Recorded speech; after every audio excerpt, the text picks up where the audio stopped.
Hello guys, my name is Nomonde Umtsi and welcome to my channel. I'm coming with a story time. so I'm giggling already because this what I'm about to tell you, it's very funny, like really funny. Yeah, so it's a story about a guy I once dated back in the days. I think it was back in 2009, early to the okay, I think it's early or mid, I can't remember, but it was in 2009. So we met with this guy in Pretoria. I was staying in Sunnyside, and he was staying further, like when you go into main lane, there were like flats on the right side, but yeah, as you go to main lane. So we met at that shop, right? And the shop, right, is in, I think it's in Esalen. I don't know if it's still there. I haven't been that side in a very long time. Yeah. So, but there was a shop right in Esalen. I think we met around there, and yeah, Bafo was good looking, and then later realized that he was a chef. So it was another take. So yeah. We dated, all was going well up until also I obviously I'd visit him because I was sharing a flat.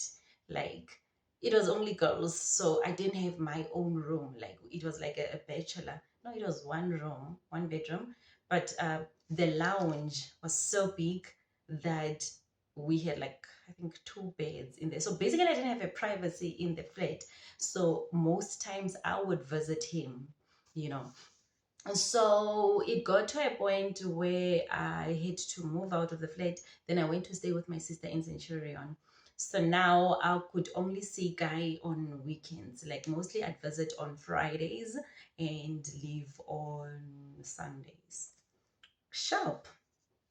So all was going well up until one weekend. So that one weekend, I came as usual. So he wasn't around when I got there, but we had spoken on the phone that I'm not around, but you will find the key. Goopy, goopy, goopy, goopy. So yeah, I got there, I found the key, and I went into the flat. So I think because I was not okay, I took a nap. And then he knocked off late around, let's say 8 at night. So he came home around 8. And when he got home, he woke me up and asked me to go chill with him in the kitchen while he makes us a meal, cooks us a meal. And all the time his cooking was the best. Like, if he makes pasta, like, you would enjoy it. If he makes whatever, like, he was so good. Of course, he was a chef. Okay, so it felt so romantic. Most times he will do that, of course. So it felt so romantic because I wouldn't do the cooking. He was mostly the one doing the cooking. My duty would be just to do the dishes and make the bed, and yeah. But the cooking, it was his department. He was that good. So yeah, that night he woke me up. We went to the kitchen, and I sat on the countertop while we listening to music. He was busy cooking. Nice. We ate, and then we went to bed. When we got to bed, how he Bafo started touching me, as per usual. It's okay. I mean, that's what couples do. So he started, so I was like, okay. And I think into myself, I'm like, you know what, let me be upfront with him. Let me tell him that I'm on my periods. Okay. So I told Bafo that, babes, I'm on my periods. Yo, I watch kumfana umzulu ke. Wavela wathi, yeah, why didn't you tell me that usemaperiodini? Like, bengadingakala ukuthi ufike lana if you're on your periods, because I mean, what's the point? Hey, like, guy went crazy. Like, I was like, what the hell? I mean, I've dated before, and periods, it's like an every month thing, and I've never had any guy complaining or anything. And also, what's wrong with being with your man while on your periods. I mean, we could cuddle.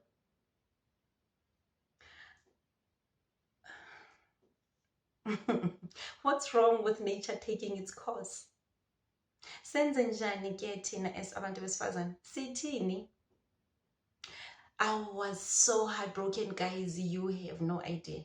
That night, I slept, but I didn't sleep. If you get what I mean. When you're sleeping, but you're not really asleep. Yeah. Thinking to myself all night long, ukuthi mara kanjani?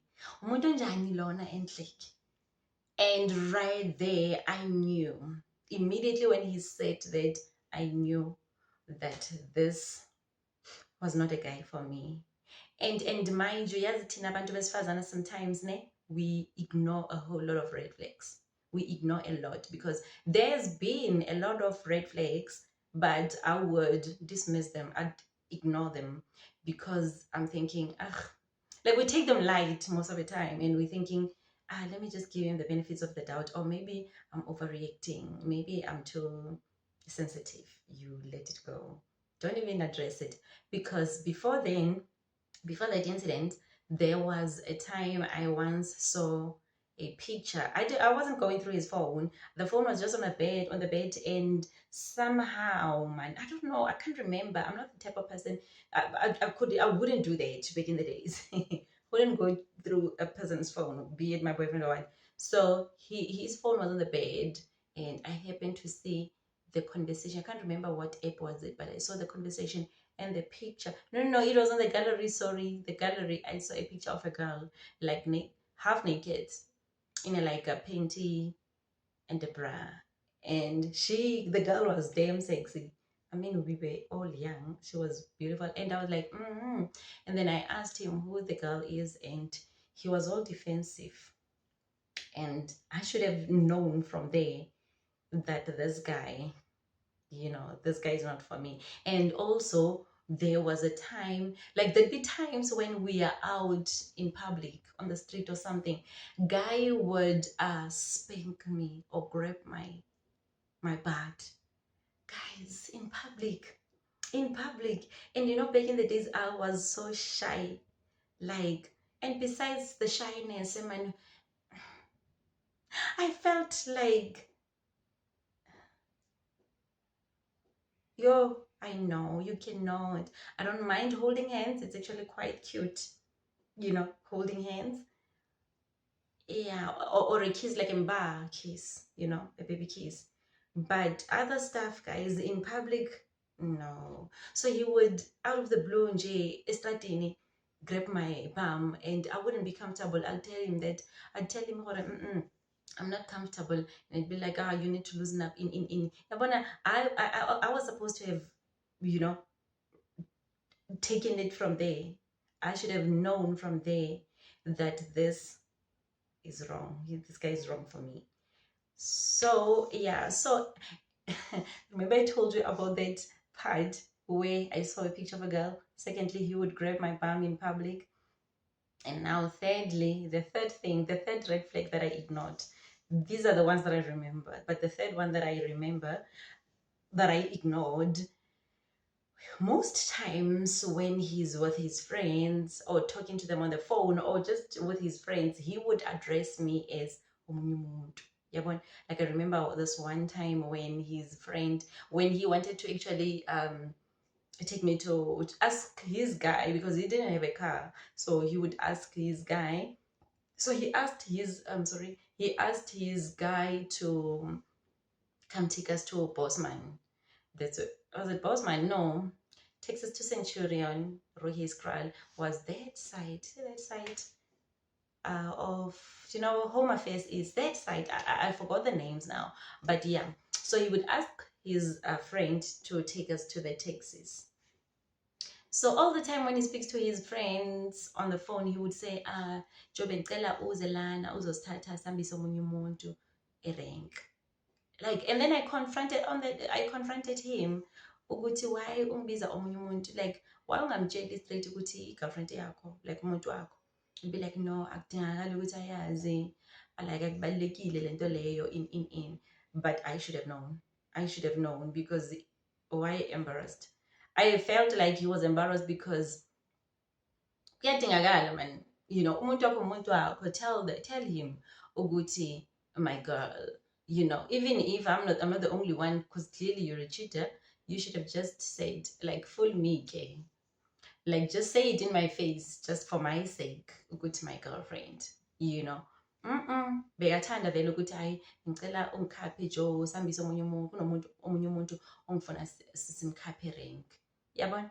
So that's when I knew. I know now on that day, on Saturday when we woke up, he tried to be nice. I think he could see that I wasn't having it. Like, I was not good at all, And then he started being all nice, bringing me breakfast to bed, like suddenly wanting to act all caring and considerate. So he brought me breakfast to bed, breakfast in bed. Well, I ate, but I knew, I knew that this time it's over. I knew it. So I ate, and woke up, took a bath. And the whole day in Germany, we were not like normal. Like, we were not like we used to be, like we always, because I mean, yeah, things had changed a lot. Things had changed a lot. And then that night, suddenly he was all nice. The night of Saturday night, he was nice, and then he started cuddling. Of which that was what I was expecting last night when I told him that I was on my period. All I wanted you to do is to lie there next to me, cuddle, and just be nice. Just you know. So he did that. I could see that he's regretting, but he's not telling me sorry or anything like that. And then Sunday morning, woke up, took a bath, and we left Wankapa, we are airing, and that was the last time I put my foot there. And then I would ignore his calls when he calls me, and yeah, he begged me for quite some time, calling me, and I wouldn't answer. He would send messages, I wouldn't respond. Yeah, up until one day I bumped into him in town, and he asked me ukuthi please ngicela silungise izinto, ngicela sibuyelane, ngiyakhumbula in. And I was like, no. I'd be a fool. I'd be a fool to go back. I was like, yeah, and then that was it. Like, basically, Tina, Abigail, us as women, we need to stop ignoring the signs. Signs are always there. Red flags, always there. I should have known, but at least I got out. I don't stay. I don't. Uh, like, angiyihlaleli nje nonsense. Angiyihlaleli nonsense. So ngivele ngaphuma, and that was it. So guys, thank you so much for watching my channel. And guys, thank you so much. I can't stop saying thank you anyway. Please comment down below with the red flags that you also once had but you ignored. Please comment. I'd love to hear those comments, those stories. Yeah, because I believe we all have those stories. And then also, please give it a thumbs up. And then most importantly, guys, please subscribe. Oh my gosh, I will appreciate it so much. Please subscribe, subscribe. So yeah, guys, I would be coming with another story time next time, but thank you guys.